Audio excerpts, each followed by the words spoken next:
Calling all units, calling all units. Donut Shop has a fresh dozen. Go ahead and take a 1040.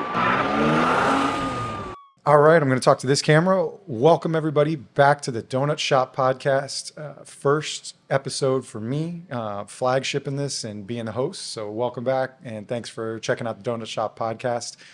On this episode, I'm welcoming Sergeant Bert Maverick Gonzalez. I just wanted to read it off of the book because he has a book out, and reached out to me and wanted to have him on the show. So, and when we've talked at length prior to the show, and I'm excited because I don't think I paid for enough time here at this donut shop for the two of us to talk, because I know we're gonna have some good conversations. So, welcome, Bert.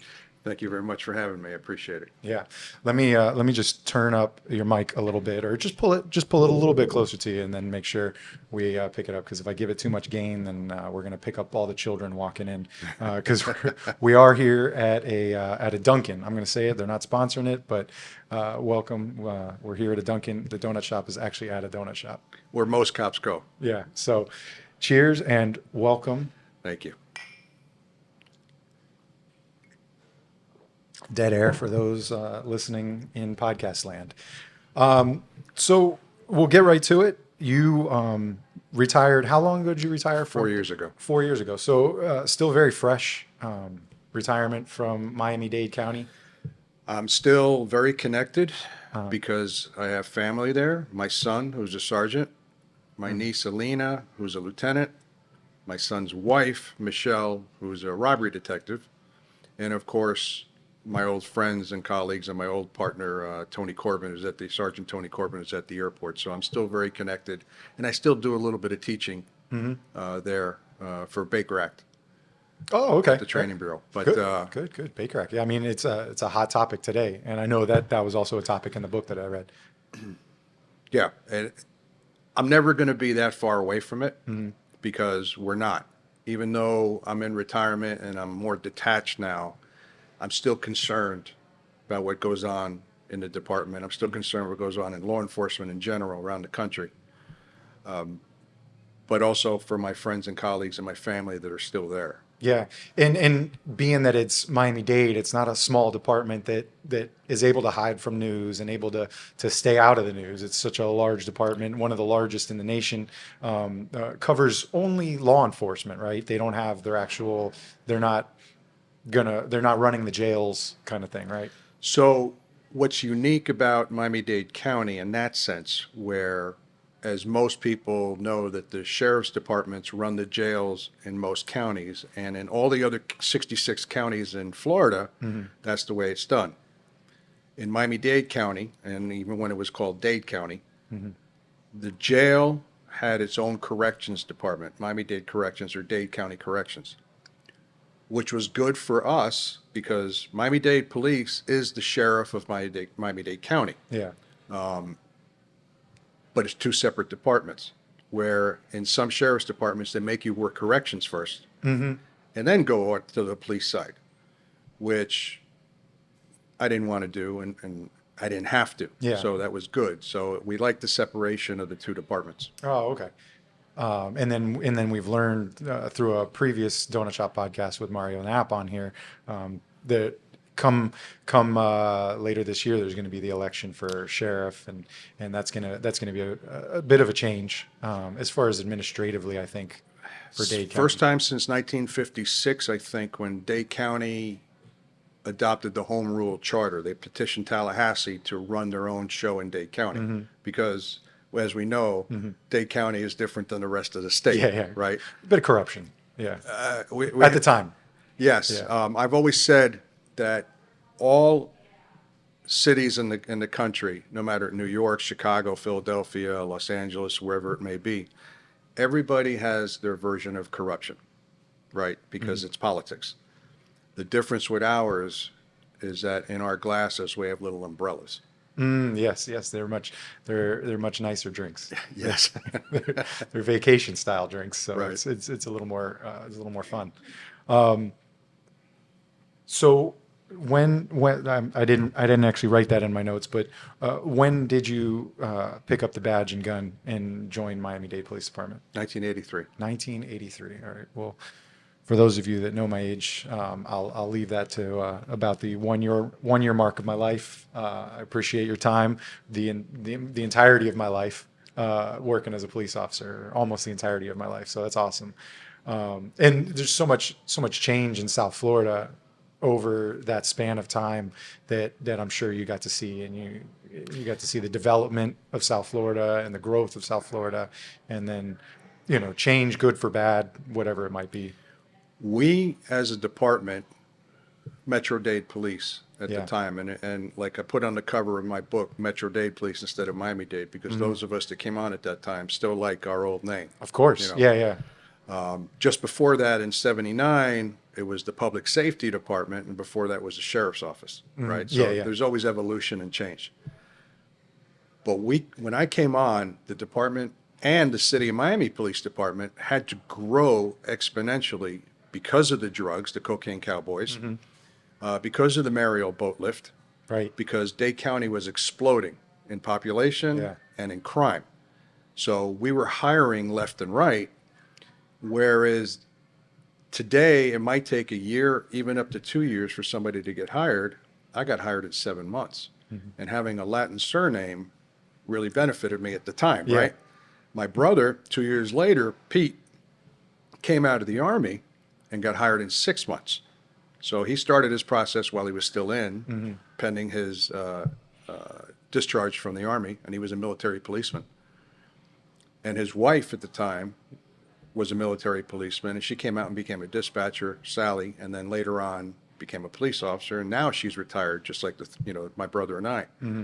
But we had to grow so fast that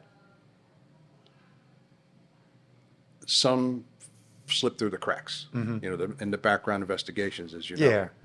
Yeah. City of Miami was notorious for some of the hiring practices they had at the time. And they had the river cops, Right. right? Yeah. So we're just as bad as the drug dealers. But the time of the cocaine cowboys for us, and this is going to sound weird to the non-law enforcement audience, it was a great time to learn how to be a cop. We had a blast. Now, I'm going to say this, and I get raised eyebrows when I say this to non-law enforcement. We were finding bodies every day. Every day. Yeah. Trunks of cars on the side of the road, home invasions where they were posing as cops and got in and killed rival drug dealers and things like that. And for us, as long as you're not in the gunfight, right? Yeah. For any cop, it's not good to be in a gunfight. I don't care, you want to think you're Clint Eastwood or something like that? No. It's not as fun as TV or the movies. No, for sure. not at all. But for us, it would be, okay, we got another one. Call the Sarge, call homicide, crime scene, and rope it off or tape it off, and it's just another one. And Justin, when I tell you that every day in the Southwest District, which is now the Kendall area of Miami-Dade County, it's where a lot of the higher level drug dealers lived because there was property out there. Right. And then they built ranches out there in what we call horse country, west of the turnpike. So that's where they did a lot of their business, and that's where they did a lot of their hits. And every day, and that's not an exaggeration. Were there airfields and stuff out there where they would do drops and Yes. everything? Because I remember, like I've grown up in Western Broward County my whole life, and I remember whatever tales of a landing strip or an airstrip out off of like Sterling, kind of way out west, southwest ranches. And yes, when you look at it on a Google map, you're like, oh, that's where it was or whatever. And that was just one of the places that they were able to swoop into Broward County or just low fly the edge of the Everglades and do drops. And Absolutely. stuff. Yeah. During that time, I worked on our Southwest District Crime Suppression Team. Okay. As we know it, CST. Okay. So you do plain clothes, and even though we had our narcotics unit, we did a lot of street level narcotics. All the CSTs in all the districts did street level narcotics, and then when we came across a big case, we'd have to turn it over to narcotics, right? Okay. So there was this one case where our team was working driveway robberies east of US 1, which is now considered Pinecrest, Okay. and all the way to Old Cutler Road, which is a very wealthy area. People were getting robbed in their driveways, being followed home from Bloomingdale's and Dadeland and Burdines and Neiman Marcus, and they would get hit in their driveways Yeah. because they had some money and they had nice cars.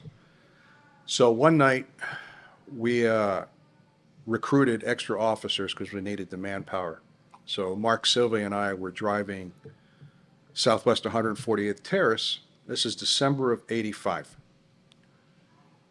Looking for driveway robbers, right? In unmarked cars. And it was about 8 o'clock. It was dark. Mark and I are driving slowly down this street, and we see two guys at the front door. One of them's looking in the window on the side. We went down. I made a U-turn. We didn't see a car anywhere, and we came back and they were gone. Very suspicious. So Mark and I decided to pull in the driveway and sit on the house for a little while. For sure. Yeah. And we called in the rest of the team. We said, this is what we got.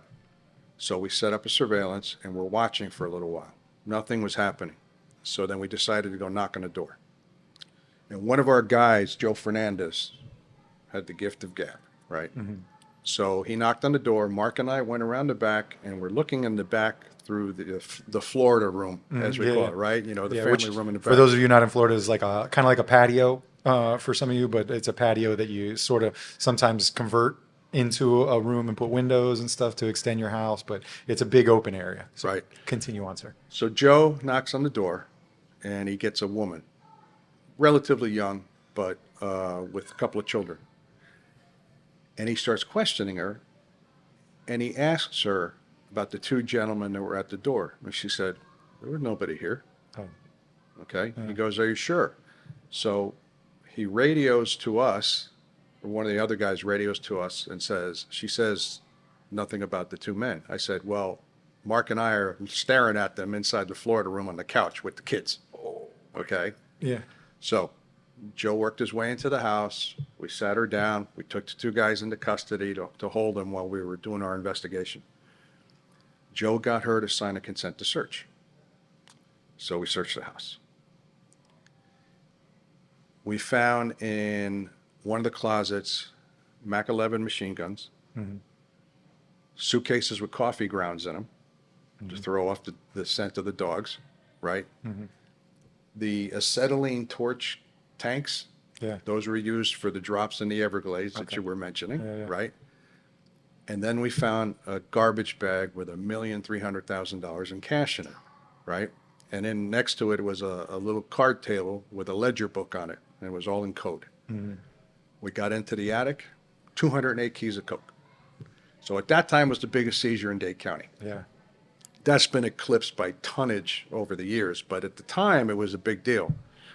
So what we learned, we sent the ledger book to the DEA. They broke the code, and it was a triangle between Milan, Italy, Colombia, and Miami.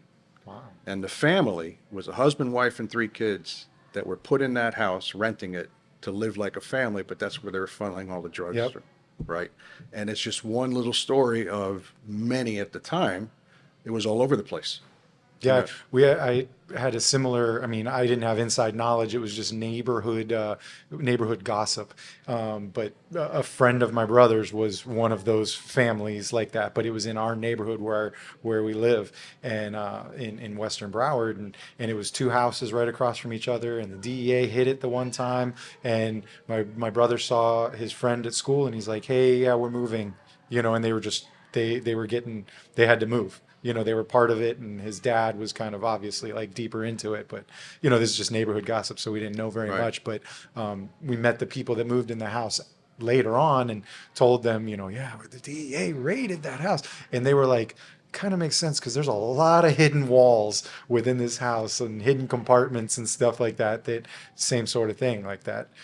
They were place to hide kilos and and they were some of the only houses in the neighborhood that had the wrought iron fences and concrete walls and on the outside edges. Just to make it a little more difficult for somebody to probably break in and so they were a little advanced in their time in the 80s of neighbors that 80s and early 90s, neighbors that had walls and big fences and stuff. So that was the reason why they had that. And the cameras. Yeah. Oh yeah, cameras Cameras were back then. telltale back then. Yeah, unheard of in the neighborhoods and stuff because they were expensive and they were bulky and just as we know today, storage is at a premium. So imagine back then, different scales. So, Right. but yeah, those are probably definitely things as a street crimes officer, detective that driving around, you could see that stuff and it kind of red flags for sure. You would pick up on it immediately. We also had another thing we called working the payphones. So before my team transitioned to plain clothes, we were in uniform. So we were in the green and whites, the Metro-Dade green and whites. But we had an area near a shopping center, Miller Square, where, remember when we used to have banks of payphones everywhere? Yeah. So we would work the phones. We would park binoculars and watch people with a roll of quarters putting quarters in the payphones, right? Well, that was a telltale sign that it's a drug dealer. He's calling Colombia or Long distance, Bogota yeah. or something, right? So when they were done, we would follow them. We would stop them, do a search of the car, find a key, half a key, and a gun. Okay. Then we would inquire about their immigration status because they were all here illegally. Where's your passport? Oh, I don't have one. Call Border Patrol. They would come out. We find out where they lived. Now, Border Patrol immigration did not need a warrant to go in their house because they're here illegally. So they would go in. We would find more drugs and everything. They would take the bodies and we would take the drugs, right? Because it's all legal search incident to arrest, right? So we did that a lot also. But, you couldn't throw a rock without hitting a drug dealer at that time. Oh man. And most of the money, my understanding was that 90% of the money was tainted with cocaine at the time, because it just flowed everywhere. Yeah. There's a scene in one of my favorite cult movies, Scarface, where you see the guys walking into the bank with duffel bags full of money. Right. Well, Brickell Avenue didn't have that many banks until the cocaine cowboys were in town and banks were popping up everywhere to launder the money, right? Yeah. But that was an exaggeration on a true theme, okay? And then, funny story. I was assigned at the Port of Miami for a while, post 9/11. And I had the privilege of working with a whole bunch of people there, customs and ICE agents. And then I had the reins handed over to me by one of the other sergeants to do the security plans for TV and movie shoots and naval ship visits. So we had Big special events, yeah. Yeah, big time. So the Navy ships would come in on shore leave, and then I would meet with the weapons officer who was head of security for the vessel. In this case, one of them was a merchant marine vessel. So the captain and first officer are U.S. Navy. Everybody else are civilians, merchant marines.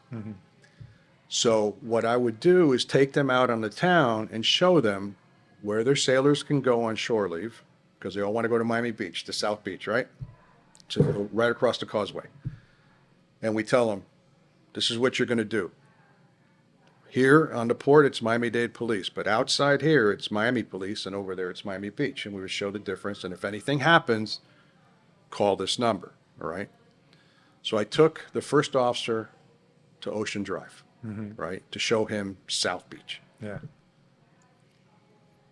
And as we're in Ocean Drive, he goes, is this the part where the chainsaw scene takes place, right, of the place? Yeah. I go, yeah, we're right about here, right? Because we had few outside shots because the movie was actually shot in California, right? Right. But the few outside shots you can't duplicate anywhere else, and this was one of them. So I go, yeah, it was right here in this stretch. Some of the buildings have changed. He was from Minnesota.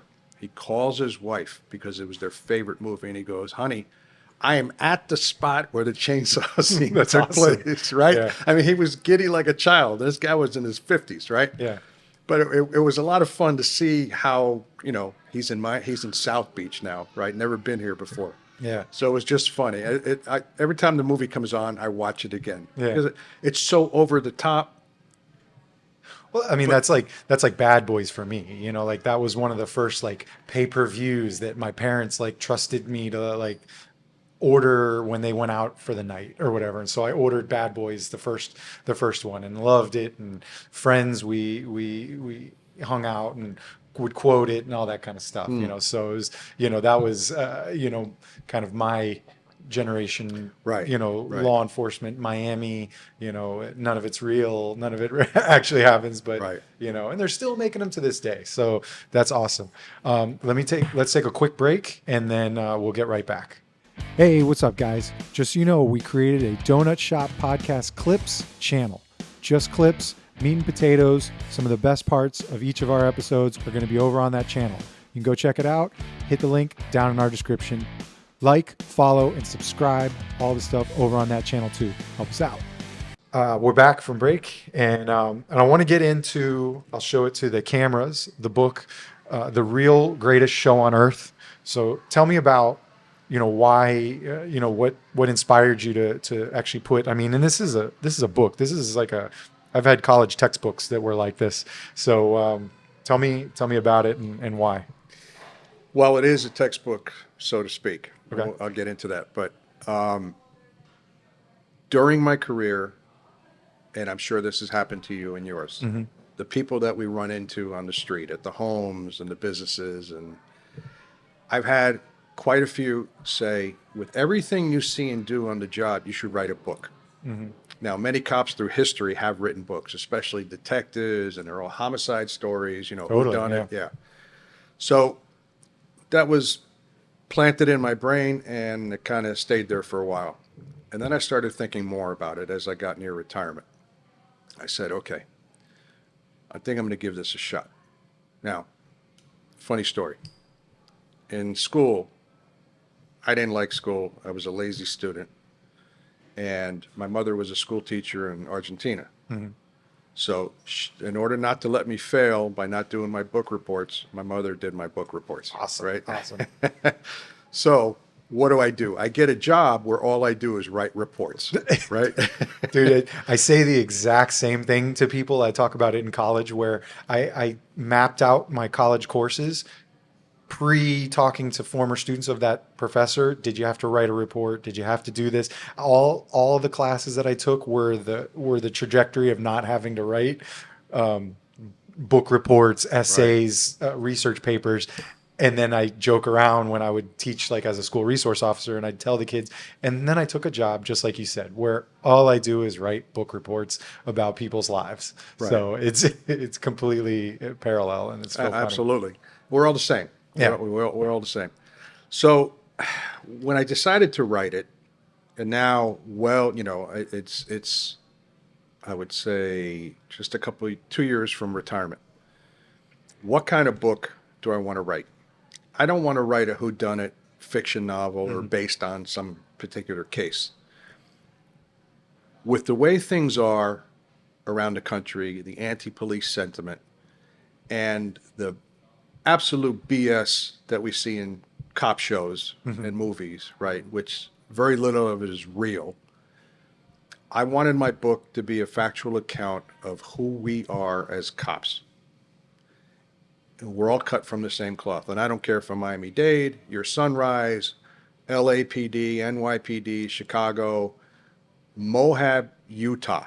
Oh, Right? yeah. Right? Good time, been there. Yeah. We hiked in Arches National Park. Perfect. And we were in Moab, which is like this big, right? But we're all the same. The cops there are the same as us. We just have more experience because of the volume. Correct. So, but what you see on TV and the perception that people have of us, I wanted to do a how-to guide to educate the public as to who we really are. And the way I started writing it was, this is who a police officer is in America, in Canada, Western Europe, because a lot of similarities. And the truths, the absolute unfiltered truths of policing in America, the good, the bad, and the ugly, right? I had to say what's all good about us. I also had to say what's bad about us, some of the things that we do or get involved in. But it had to be the unfiltered truth. And in my introduction, I said exactly those things. I'm not going to be politically correct, because that's not who I am, first of all. And the world out on the street is very unforgiving. It's raw. And I wanted to describe that to people. So that was the basis of the book, being a how-to guide for civilians, media, and the young officer who's considering, a career in law enforcement. And so that's how I started writing the book. I've read several books from other guys, not in law enforcement, but and I forget his name, forgive me, the Navy SEAL that killed bin Laden. Apparently, that's sometimes in dispute. Yes. So, yeah. But he wrote a book called The Operator. Right. Now, Okay. whatever the truth behind the whole thing is, Whether he took the first shot or Right. the sixth shot. but what I did is I needed to learn how to write the book. So I took from his and others kind of like a guide. So I started with what was my life story before I became a cop and what led me to want to be a cop. And I talked about those things because we all take that similar journey. We were all doing something else before we decided on law enforcement, right? And it doesn't matter whether you went to college, you didn't go to college, you came out of the military, which is huge, right? Many people from the military, like my brother, transition into law enforcement. It's a natural transition. Yeah. Because there's a lot of structure and all that. Right. Yeah. So that's how I did it. And then I wanted to decide on the topics, choose the topics that I wanted to talk about, most prevalent in the life of a police officer. So, of course, after your recruiting process and the exams you take to get in and the background investigations done on all of us comes the academy. So I wanted to talk about what the academy was really like, right? Police academy movies are funny and everything. Yeah. And there's, in stereotypes and in comedy, there are hidden truths in those things. Just like I'm sure in your class, you had a tackleberry. Yeah, yeah. Because we started, I went to the police academy in 2005 in Broward County, and that was when they started introducing wearing gun belts with the blue guns or the red guns and stuff Right. to kind of give the cadets like a feeling of this is what you're going to be wearing every day. Get used to it. Start practicing it. Start learning. Don't let it be the first day on the road when you start planning out and mapping where the things on your belt go. So which was a good idea. And now they've even moved into where some of these academies are wearing vests and stuff, and they're getting, and it's a large investment from the police departments if they're sponsored. When I went, we had to buy our own gear and stuff, and so we had to invest in ourselves to do those things. But it's there's a lot to it. Yeah. Yeah. So we all have the similar experiences. The police academy is basically the same for everybody, and I wanted to describe that and all the things that we have to do, the inspections. And like on day one, after our training advisors were very nice to us and welcomed us to the academy. I was in basic law enforcement class 84 at Miami-Dade College North. Since then, we have our own academy at Miami-Dade Police at the training center. Right. But every police department in Dade County sent their cadets or recruits to Miami-Dade College. So after the niceties and stand up and tell us why you want to be a police officer and all that, nice touchy-feely stuff, our two TAs said this to us, which was one of the biggest lessons they could have given us right off the bat. Understand that you can get seriously hurt or killed doing this job. And if you can't deal with that concept, get up and walk out so we don't waste our time and money training you. Huge. Fortunately, nobody got up and walked out. We did lose a couple of guys during training. But then right after all that, outside, move your asses, hit the floor, give me 20, and then the as I describe it, the physical training, parentheses, torture began, right? Yeah. And we all go through that. Yeah. There's not a single academy in the country that doesn't do that, right? Yeah. So I wanted to describe all those things early on. If I interrupt that, that's a huge thing, and it's interesting that it's stuck with you, and I don't know if people still say that sort of thing, because for me nowadays, we've had people, most recently is within the last month or two, leave in field training in the beginning, right out of the academy, saying that they don't feel that it's safe, and it's like, what did you really think you were signing up for? What were you getting into? What kind of job did you think this was? I mean, in the academy, they show you some of the stuff. It's a static environment. It's a safer environment, but you're learning defensive tactics. You're learning how to shoot. Like, what did you think you were getting into? So, and you put that in the book, and it's something that stuck out for sure. So It was such an important lesson for us. And I know a lot of the training advisors in our current academy, and they do the same thing, which is good.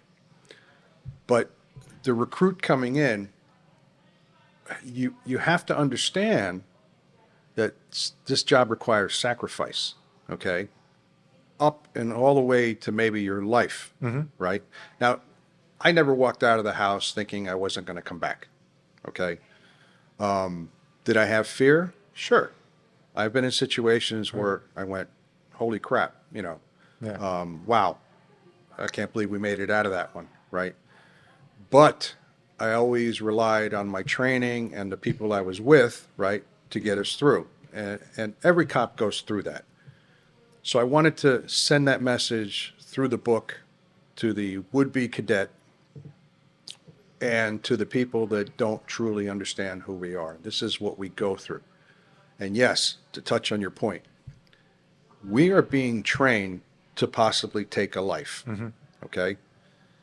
And when the chips are down and something happens, this is the other side of the media side of this. You train us to go out there and police and take the bad guys, and it goes sideways. And then it looks really bad on TV, right? Well, what did you think was going to happen, right? Yeah. Mike Tyson said it best. Everybody has a plan A and they get punched in the mouth. Yeah. Well, in the military, the same thing. Plan A goes to hell really quick. You better have a plan B and a plan C. But people look at us and go, whoa, that looks terrible. Look at the cops. What are they doing? Oh, they're beating that guy, or they shot and killed. This is police work. Yeah. Right. And I wanted to send that message throughout the entire book, starting with how we're trained in the academy, shooting at the targets. Right. And I covered blue targets as opposed to the old black ones we used to shoot at. Oh. Right. Yeah. You don't have that. Correct. Right. Because everything evolves. Police work evolves. So at the time in the academy, we were shooting at black silhouettes. Also at the time, we had a very active state attorney in Janet Reno that liked indicting police officers. No matter what the incident was, throw an indictment. Well, some of the thought process at the time was that police officers are predisposed to shoot black people because we practice on black targets. And we heard that and we go, well, what are you talking about? Yeah. Because the target is a static target, like you said, it's a silhouette. We're under a lot of stress in training to learn how to shoot, for those of us that never did, and hit the target and pass. Yeah. We're not thinking this is a person, right? This is just a piece of paper target. So we transitioned to the blue ones. And as I said in the book, I don't know about you, but I've never shot a Smurf. Yeah, exactly. Right? Yeah. True. So we went from black to blue targets, and it's like, okay, it's still a static target. Even though it looks, it's standing there like this. I'm a little teapot. Could it? And then some of the targets we have, as you know, they're holding a gun on you when the target turns or something like that. And fortunately, the training has gotten better over the years, from very rudimentary training to more advanced. And the firearms guys learned, when we're actually shooting at the targets, they would say, instead of watch your targets, and the target would turn or go, they would say gun. Because in the street, it's the gun that's prompting you to shoot, or the knife or the baseball bat, right? And trying to get in the mindset of, that's a gun, I better have my gun out, I better do something. So the training has evolved, it's gotten better, but it was always blue, black targets, it's a head scratcher. You're really, stretching things out, trying to really you're making a case that's not necessary, Yes, absolutely. It's unnecessary, but it happens so much. And that's what I've tried to express to people, maybe not in the role of like a public information officer speaking on behalf of a department, but, individually when you speak to friends on social media and stuff like that, that the job, the job is violent. We are grown to not want to be arrested. We play cops and robbers as kids. We play tag as kids, not even like a law enforcement policing type thing. We run away from threats or things. So people just in themselves don't want to be arrested most times. Like, you don't want to get punished. So when 99% of the people that you encounter that are supposed to be arrested for committing a crime or are suspected of committing a crime, they don't want to be arrested. So what do you do when you don't want to be arrested? You fight. You have to fight. And we have to overpower. We have to take that person into custody. We want to be safe for ourselves. We want to be safe for the person, So Right. it's violent, and it doesn't look good. There's not an easy way to present these things to the public that doesn't live their life that way. That's why it had to be the truth, because the truth sometimes stings, right? The title of the book, The Real Greatest Show on Earth, what is it out there that we do? What is it most akin to? Well, it's a circus. That's what came to mind. Right. We're the ringmasters, and this is the circus out there. So that's how I got the title. My chapters are called acts, like a circus act, not a chapter. And then the scenes contained within each one is a scene, like a theatrical scene, scene Yeah. 1, scene 2, and scene 3. So I maintain that theme. So one of those topics you just hit on, use of force. Yep. How is use of force determined for police? Well, first of all, it starts with state law, right? Yeah. So I say, Justin, you're under arrest for domestic battery or the suspended driver's license. Let's go, and it could be murder. It doesn't matter. Once the decision, and people don't understand, the decision to arrest is made, and we inform the subject that you're under arrest. That's it. You have to comply with our orders. People don't want to, like you said. Yeah, they don't. So, how do you affect the arrest on somebody that doesn't want to be arrested? Well, if they start to resist, if it's minor resisting, completely described in that chapter, we have hands and we grab and we manipulate. And then if they decide to fight us, well, we escalate because the law says we can use the force necessary to effect the arrest up into including deadly force. So as the subject escalates, we escalate higher because we have to gain control. There is no losing in this situation, right? Like in Top Gun, no points in second place in combat, right? So we are allowed to do those things. That always ends up on TV and looks horrible. The problem we have in our current society, especially with the media and social media, is that things get edited and they only show you what they want you to see. They don't show you the whole story. How did the officers get there? Why was that use of force used? Well, 99% of the time, if you look at the whole picture, it was completely justified. Yeah. But it doesn't look good, and people are taken aback. So that was one of the things that I wanted to cover in there. I covered the state law about that in Florida, which in all states are similar laws. I just happen to use Florida for us. So that use of force is a big, important chapter, and I cover the use of physical force, batons, the taser, all the way up to firearms, and how we got there. It's there's a lot, and there's just so much that goes on with presenting it, because like I was on that side where I had to present it to the media and try to explain some of that stuff, and as you said, the social media, because there's countless channels that are just and now we're providing it because we're recording it via body cams. So we're giving them the best, before it just used to be the TV show Cops and stuff that was showing what work was being done. And that was somewhat edited for TV. But now you're getting, I call it like the Matrix, 360 degrees. You can kind of blink, blink, blink, blink, blink, blink, and go camera to camera, every angle of what's going on. And you know, we work hard to try and explain that to the public and try and bring in people from our communities to learn about police work. But it's a slow drip, and there's just such a heavy amount of content being created on a daily basis, because every city, every town you're in, we're creating content because we're going to calls. I come back from a weekend and I just look at the amount of call numbers that have been created. You know, I left and it was 2,198. And then I get back to work on Monday and it's 23, you know, whatever. Like, it's like, oh man, there was 400 calls for service that are generated. And how many of those are an arrest? How many of those end up being a violent takedown because the person decides to fight because they didn't want to go to jail? So the use of force is out there, and it happens, and we've got to go home at the end of the day and be safe and make sure that we're not hurt, and we've got to make sure that people aren't hurt. The person we're arresting. That's one of the things that is a theme throughout the book for me, because it's in our DNA, our training. Officer safety comes first. Mm-hmm. We have to be safe first. We're going to get hurt. I've been hurt many times. Yeah. I was even bitten by a subject with AIDS, which is another story. Yeah. Yeah.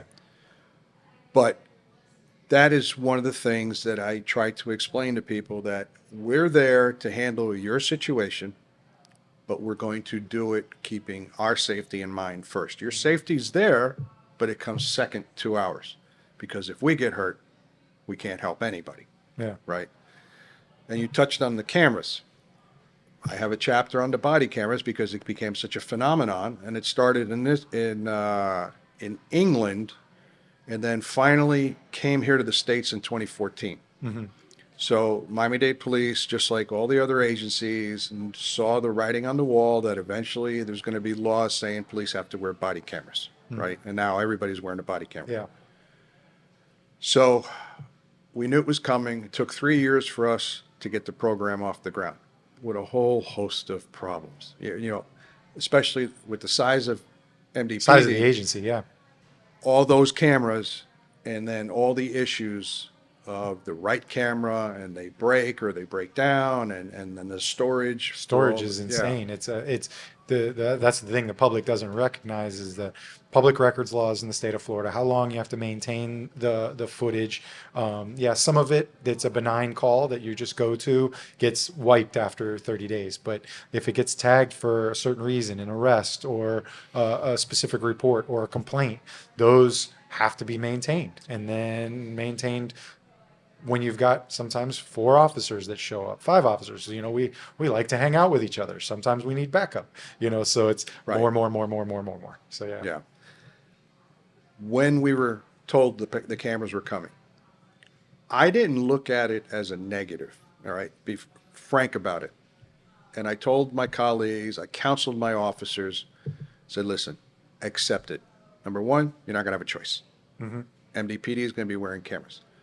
Number two, it's going to finally show the public and the activists and the media exactly what we deal with. So it started to have that effect. And it especially came in handy for use of force reports for supervisors like me, where if my guys got involved in something, now I can look at the camera footage and see exactly what happened, because in the heat of battle, the officers might forget something that they did. Mm-hmm. They hit them this way, they grabbed them that way, or they got hit and don't know they got hit, right? Yeah. Because you don't feel it with the adrenaline going. I've been punched quite a few times, and then the other guys will tell me, you got hit in the head. I go, I don't know. Or your ears all swollen up or something like that, yeah. So it gave us that to look at before we actually typed anything on paper. The other side of it, which was really good, was the BS complaints made against personnel, mm-hmm. where someone would complain, say, Officer Yarborough called me a racial epithet, mm-hmm. right? Whatever it was. Okay, so the first thing our internal affairs unit does is pull the footage from the body cameras. And then they call the person in that made the complaint and say, okay, you made a complaint against Officer Yarborough. He said this. All right, I'm going to show you something. And then they take the laptop and they open it up and they hit play, and they say, this is Officer Yarborough's camera footage of your encounter. I went through the whole thing. Now I want you to tell me where he called you that name. Mm-hmm. And then they see that, no, there's no name calling there. And then the internal affairs investigator would say, okay, he didn't call you the name. Now, you can retract your complaint, or I can arrest you for filing a false report. False report. Yeah, yeah. Right? And then they go away. Yeah. For those marginal officers that do that stuff, fine. Discipline them, whatever the case is, right? Yeah, Because yeah. we shouldn't be saying things like that. But it does help get rid of a lot of the BS complaints. So the cameras for us was actually a positive, Right. right? And the biggest camera editing issue case that's happened, Rodney King. Mm-hmm. So the public saw the LA officers beating Rodney King at the end of this with the batons. Right, right. Yeah, you get the 15 seconds that gets aired on the news, and that's Right. all we see. Because that was predating internet and everything. Right. But what we didn't see initially, that NBC didn't want us to see, was the camera footage from the female officer's car where Rodney King was beating her on the hood of her own patrol car. And then the chase ensued that ended up in the beating. Yeah. Okay. So they edited that. NBC did that to make a story, right? And they blew the whole thing up. Now, let's go to the beating. And I wrote about this, and this is my opinion on the beating, all right? Rodney King is there encircled by 20-something cops with the smaller group of cops that are actually hitting him, right? So he's standing up, he's resisting. They're hitting him. He went down on a knee, and they kept hitting him. That's where they made the mistake. My opinion, my humble but experienced opinion.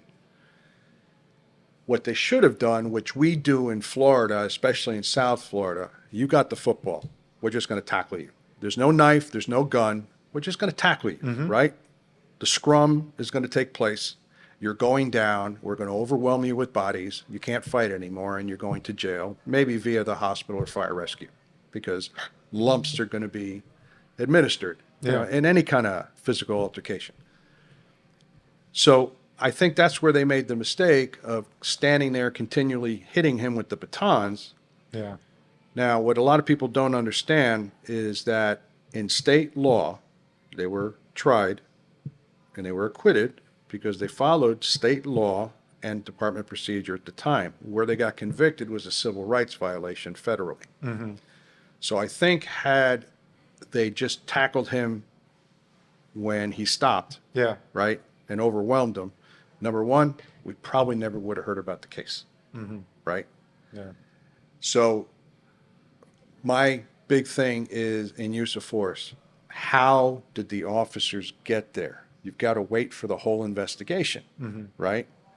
And we don't do that here in this country. We jump to conclusions, which is an Olympic sport now. Yeah, yeah, Right? we show the sensational headline, and then Right. I see it on World News every night. It's they tease it before the commercial, and they come back and they basically say the 15 words, but they add like 5 more, and then they're like, "Now we're back to commercial," and it's like you had no information on this. There's no information on this situation that you just basically. For the lesser mind, in my opinion, inflamed. You just Yes. made somebody upset. The headline reader, you just made them upset, and then now they're going to run off to social media or run off to a coffee date with a friend. And did you see those those LA officers beating that guy? And I just know from my experience that to have a group like that wailing away with batons is freaking dangerous because we hit each other and I don't want to be involved in one of those situations. I'd much rather, he's got the ball, like you said, get the ball and just everybody jump on him, grab a limb, get him in custody. Right. And then now post George Floyd, let's focus on making sure this guy can breathe, that they're positioned correctly. I mean, I know that from college. You got a drunk guy a drunk friend on the ground. You make sure they're not going to asphyxiate themselves if they throw Right. up, or you turn them to their side. You make sure they're sleeping correctly, or you make sure they're near a toilet or whatever. I mean, that's old college rules that I used to play by. So it's like, and it rolls into an arrest. We know from the academy, when you've been handcuffed in the back, it's uncomfortable. It stinks. It's sometimes, if you're a bigger bodied person, it's definitely not comfortable, or you Right. need a second set of cuffs. And so anyways, the George Floyd thing's completely. You mentioned way back you threw a Top Gun. You said Top Gun, and you have the nickname moniker Maverick. Tell me about where Maverick comes from. So in 1988, going back into 87, my partner and I were at war with one of our lieutenants. We were just the two first. This guy was a micromanager and a big ego, and and he made life on the afternoon shift very difficult for all of us. So I have a tendency to be outspoken, especially when I was younger, right? More balls than brains, right?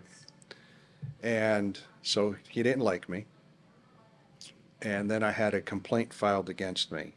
And another story, don't need to get into it, but it was a BS complaint. And at the time, our internal affairs didn't investigate personnel complaints of discourtesy. The in-house supervisors from your district did that. Well, guess who's in charge of this complaint? Right? This guy. So I got a 5-day suspension.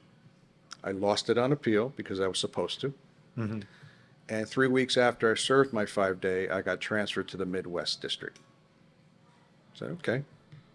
I went to the Midnight Field Training Squad, run by Sergeant Jim Pappy Slack, right?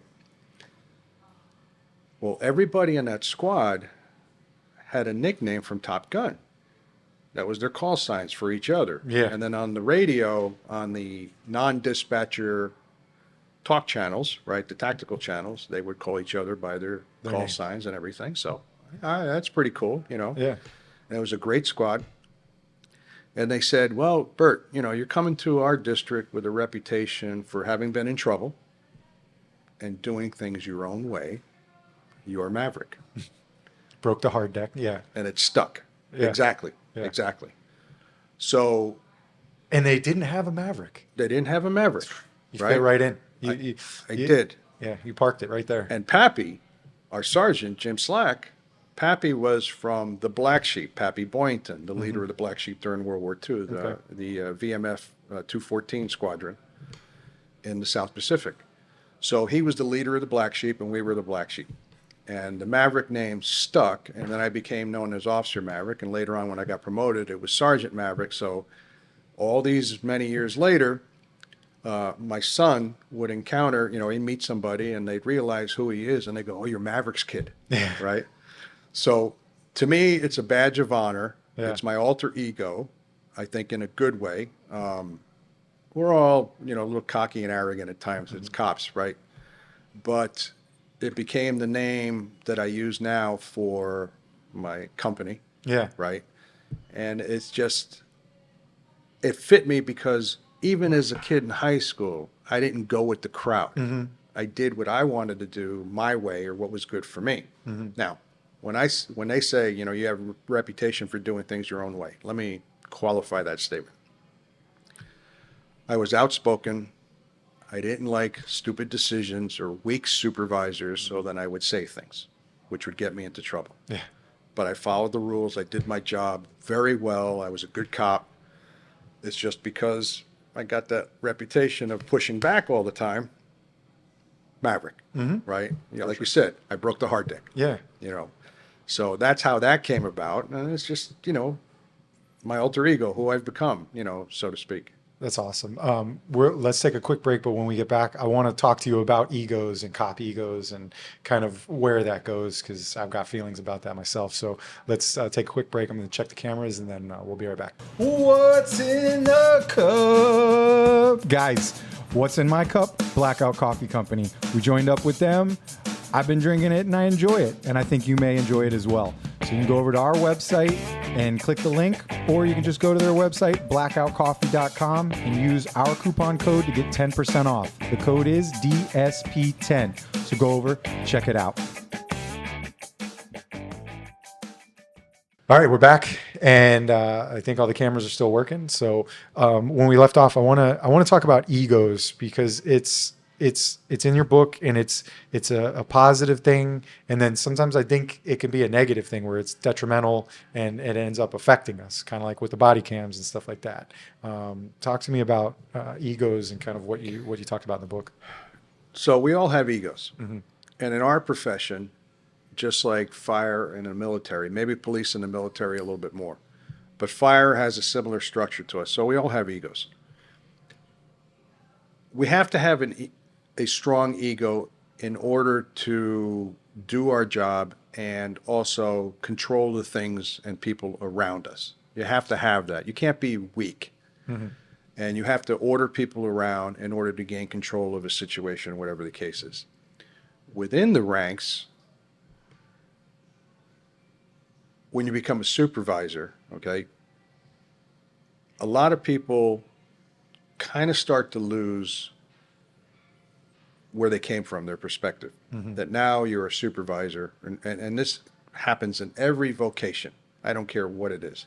Hospital work, business, working for Walmart as a store manager or up the chain or whatever it is. You need an ego to do the job, but then some folks take it a little bit too far and think that they're the end all to everything.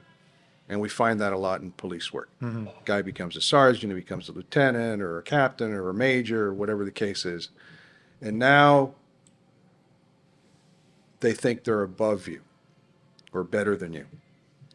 And we're really all just the same. But the ego also drives poor decision making at times. You think you know better than everybody else, right?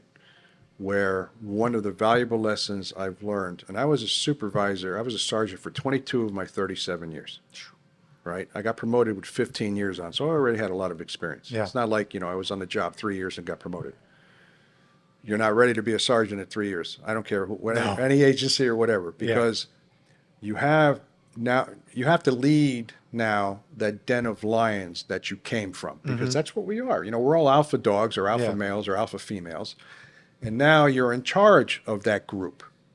And you've got to learn how to handle all those personalities without stepping on all those personalities. And you've got to let people be people and have their opinion and voice and vent, at times.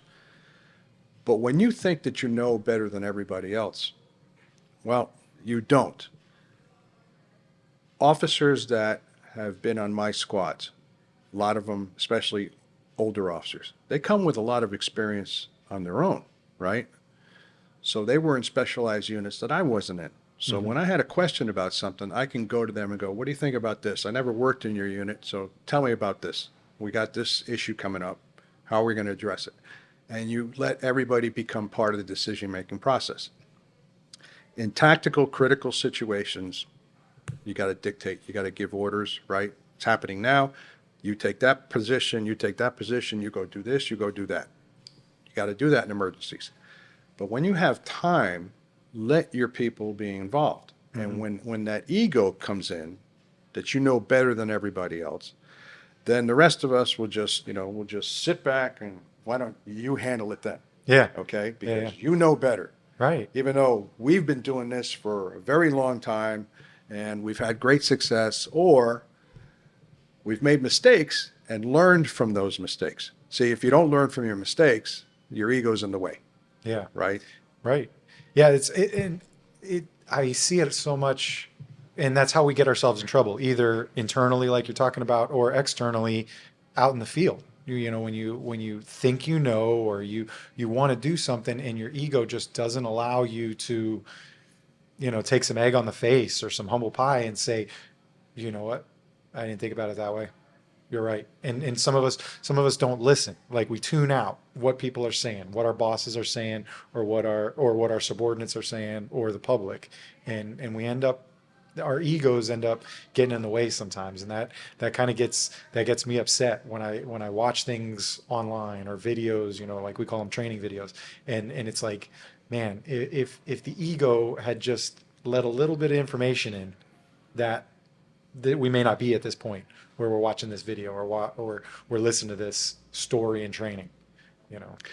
That sergeant I mentioned, Jim Pappy Slack, best supervisor I ever had, hands down.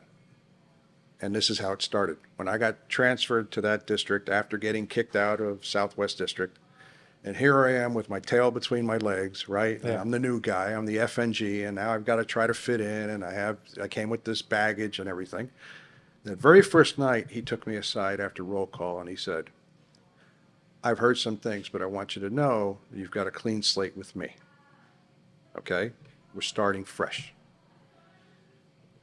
And the weight that was lifted off of my shoulders, and I could breathe again, right? Yeah.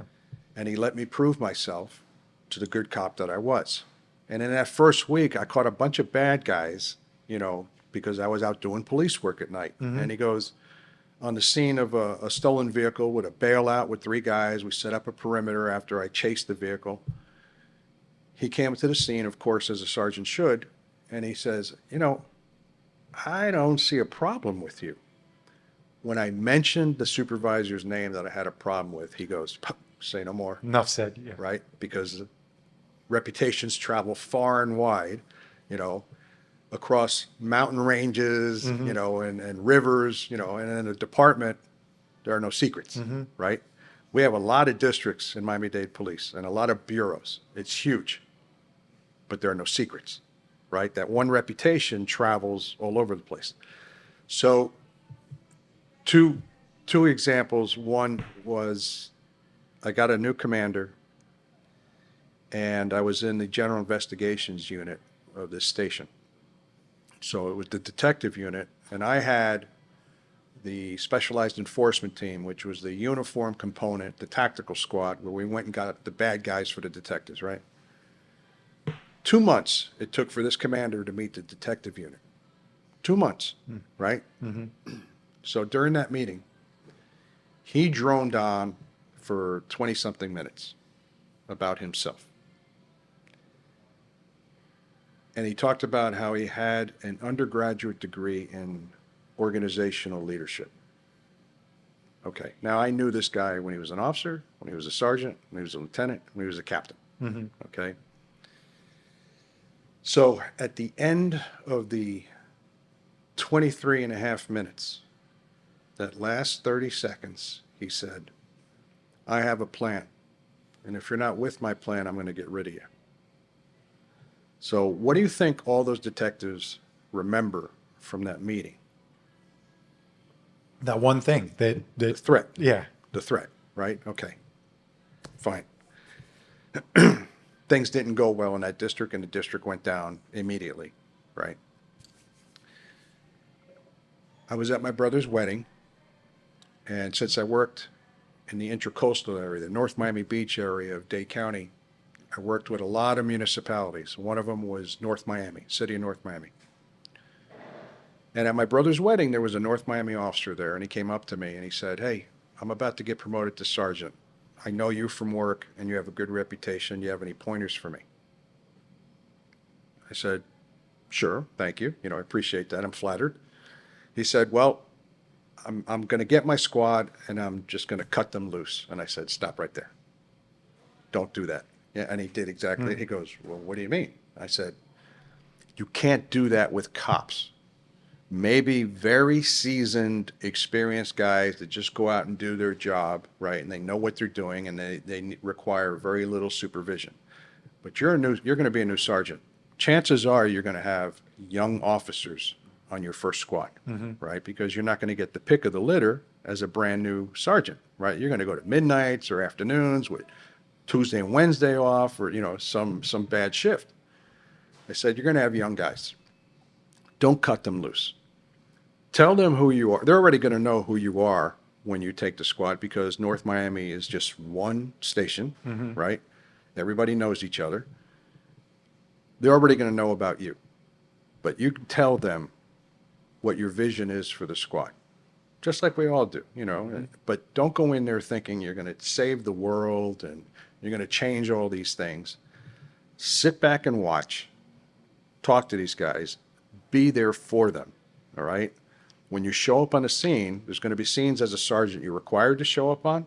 There's going to be other scenes you're going to go, maybe I should go by, Yeah. right? Yeah. Like, or an officer's going to call you, Sarge, maybe you need to come by on this one, Yeah. right? Because you can't be everywhere at once. And I said, be there, say, I'm here to back you up. All right? And if you need me, let me know. But don't cut them loose. And don't lead from the back. Lead from the front. Okay? That whip that a lot of supervisors in police work, the military, fire, and other places like to use to crack that whip. I said, no. The example I use, and I put it in the book, is extend the whip out behind you and tell them to grab it and pull them with you. Yeah. Okay? Yeah. And do your own work. Don't start a case and dump it on your officers. All right? Nobody likes that. I had lieutenants that thought sergeants were their secretaries, and then they would dump all their administrative work on us. No. Right.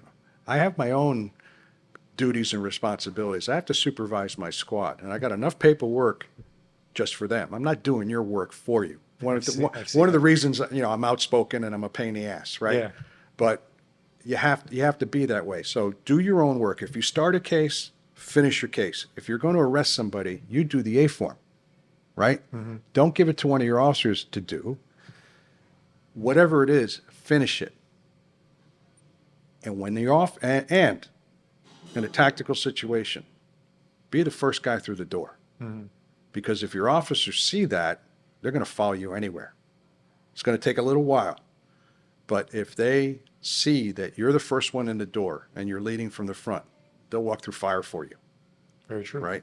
So the ego has got to be put in the pocket, okay? While it's necessary in order to do our jobs, it can go too far. And I don't know what it is about our profession, but sometimes the higher you go, that ego gets inflamed, right? And it gets worse with every rung up the corporate ladder. One was so bad that I had this major at a station where you literally would say, "Good morning, Major," at the front desk, and he would ignore you. Yes. Because he didn't speak to anybody below the rank of lieutenant. And it's like, I'm acknowledging the presence of my station commander, "Good morning, sir, how are you?" And he'd turn around and walk away. And I go, what an arrogant. Yeah.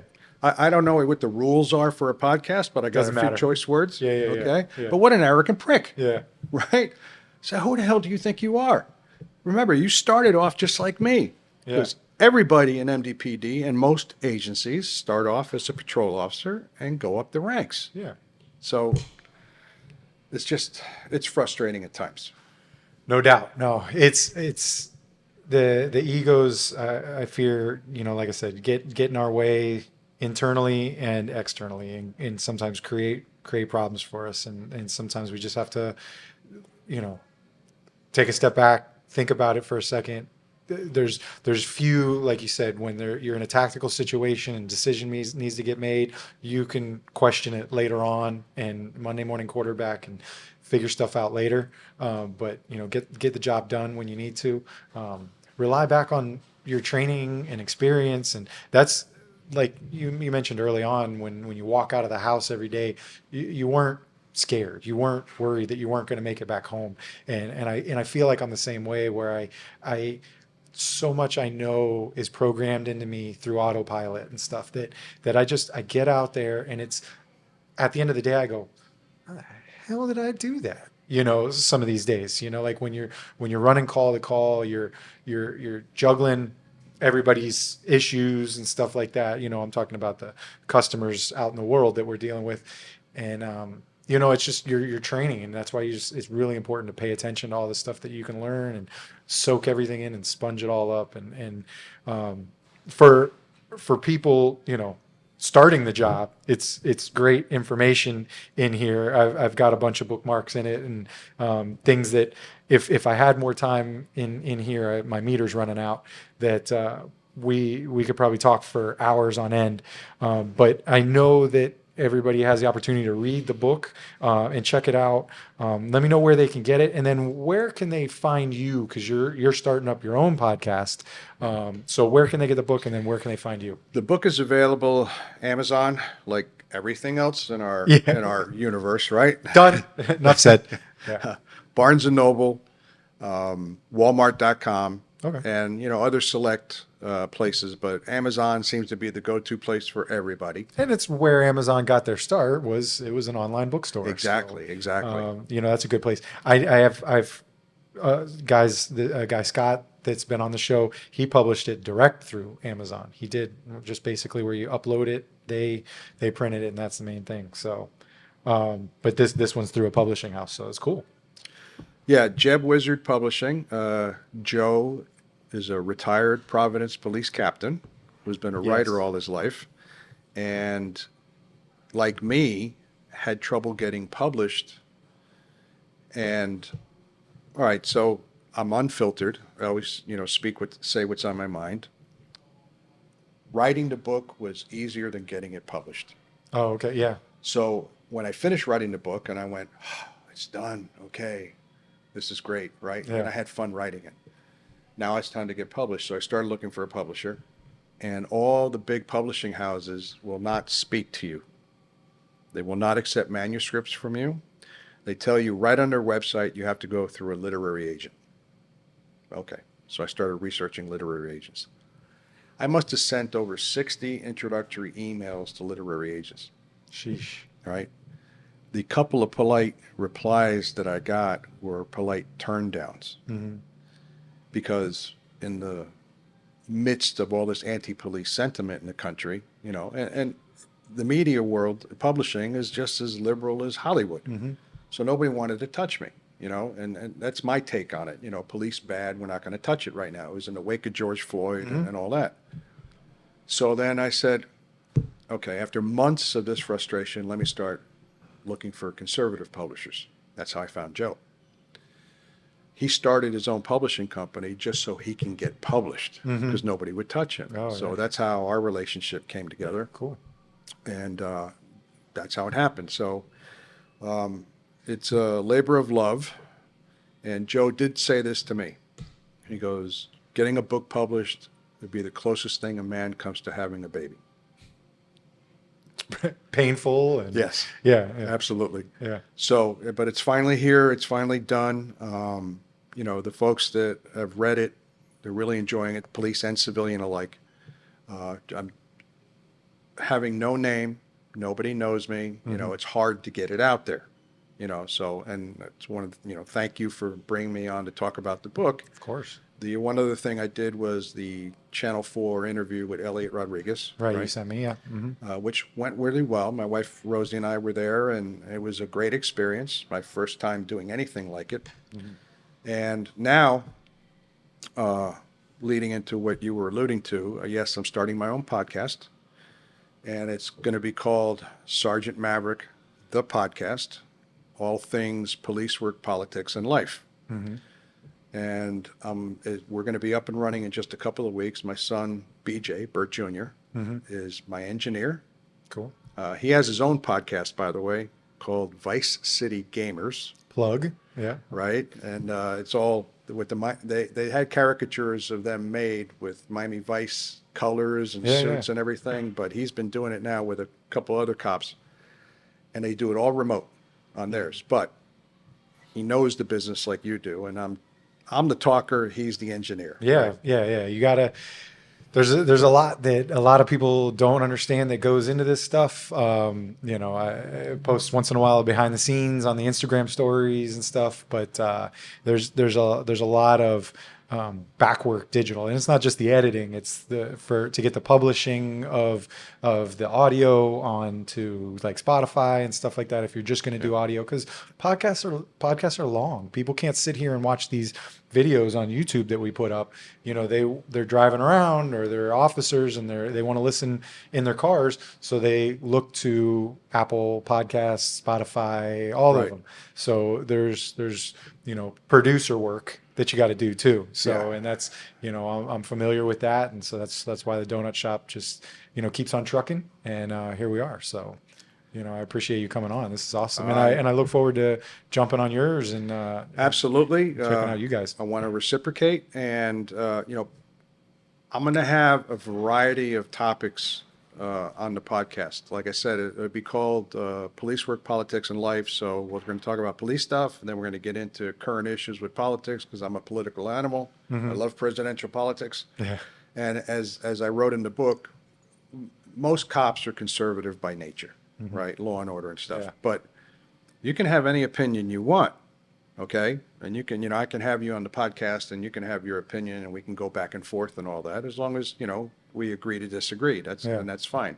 And then life issues. And some of the things I want to cover, I'm going to have family on to talk about what's it like being, like my wife will be the first one, Rosie, to what's it like being married to a police officer, right? With all the good and the bad and the ugly that comes with that. Yeah. Because, we're sometimes a hard pill to swallow. My kids, my nieces, what's it like growing up with parents as cops. I'm going to have some others on. I'm going to have firefighter friends on to talk about their jobs and then how we work together and sometimes don't work together, right? Because of the nature of the beast. And then I'm going to have financial issues with my financial advisor on to teach people how to properly invest because we don't know how to do that. And then my accountant will come on to talk about tax implications for those investments everybody's earning during their career and what do you do when you retire. Yeah. So there's a bunch of different things. And have it really diverse. Cool. But I'm looking forward to having you on, and this has been great. I really appreciate it. My first time doing something like this. Oh, yeah. And it's been great. It's been fun. Yeah. Easy. It's easy. I was, of course, anxious and excited and stuff because this is my first time leading one and hosting it myself. But, here we are and we got to do what we got to do. And just like I said with police work, you just go out there and wing it, man. Just go out there and wing it. You'll figure it out and, just Well, if you stay say alive. it's just your first time, you're a natural. Yeah, thank you. Because Cool. it's great. Cool. Well, I appreciate you. We'll toast this and cheers this to wrap it up. Thank you very much, my friend. And I hope to see everybody out again next time on the next Donut Shop podcast. So thank you very much. Bye. Calling all units, calling all units. Donut Shop has a fresh dozen. Go ahead and take a 1040.